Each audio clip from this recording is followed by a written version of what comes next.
Fans of the NHL say that the best things come in small packages. Mats Naslund, Denny Savard, the Bordelos, different WHA players that weren't the biggest. But today we're going to talk about probably one of the smallest players of his generation, size-wise.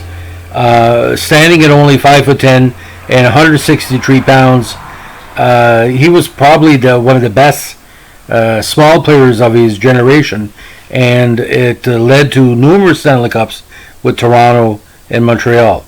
Of course, we're going to talk about the Hockey Hall of Fame member, Dick Duff, who in 2014 was also inducted into the Ontario Sports Hall of Fame.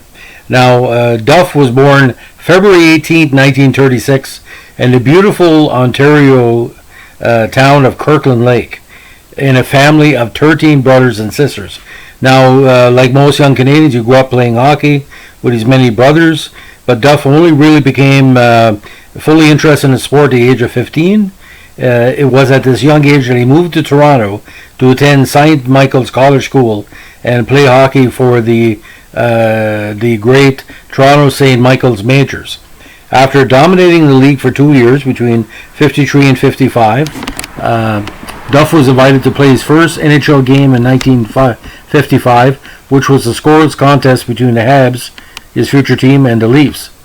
After having the opportunity to play up with the Leafs, Duff surrendered his final year of junior eligibility to sign with the team for the 1956-57 season. Now, with the St. Michael's Majors, he put out some really impressive statistics. In the 54 season, he had 75 points, including 35 goals, and in the shortened 55 season, he had 33 goals and 53 points. Now, with that cup of coffee with Toronto, his rookie season was quite impressive, as he notched 18 goals and 19 assists for 37 points. Now, for many years, he was a consistent 15 to 25 goal scorer, and which led him to success with the Maple Leafs in their early, what he called last dynasty, 62, 63, and 64. Although he found himself with the Rangers at the end of 64 season, he did continue to aid that squad, but eventually ended up in Montreal, where he kept his consistent play going for a number of seasons. He won cups with Montreal in 65, 66, 68, and 69, and his big year, which a lot of people agreed, was his 66 season, where he had 45 points, including 21 games in the regular season, and his aggressive style of play that he showed that year helped Montreal in the playoffs, as he had nearly a point-a-game pace. Now, from Montreal was getting rid of a lot of players and rebuilding in the early 70s. He ended up at the LA Kings. He played part of 2 seasons with them, then moved on to Buffalo, and wrapped up his career in 1972 with 2 goals and 2 assists for 4 points in 8 games.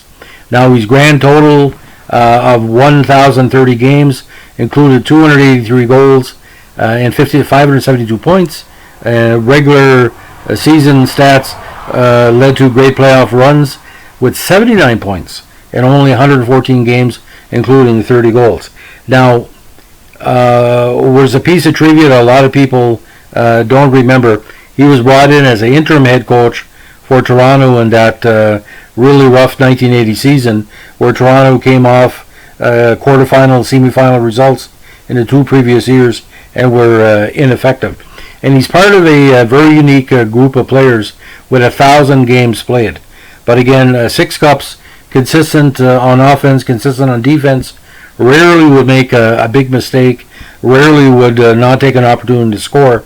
But you understand, the NHL at the time, players like Dick Duff that were second or third line players scoring 25, 30 goals, most of the goals he scores were important. And my father always told me Dick Duff was extremely important in those key games against Detroit, his former team in Toronto, Boston, because they couldn't hold him in certain situations. But I don't remember him having tons of power play time, but he made the most of opportunities.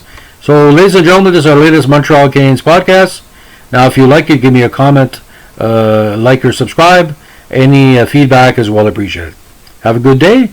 Stay safe. Bye.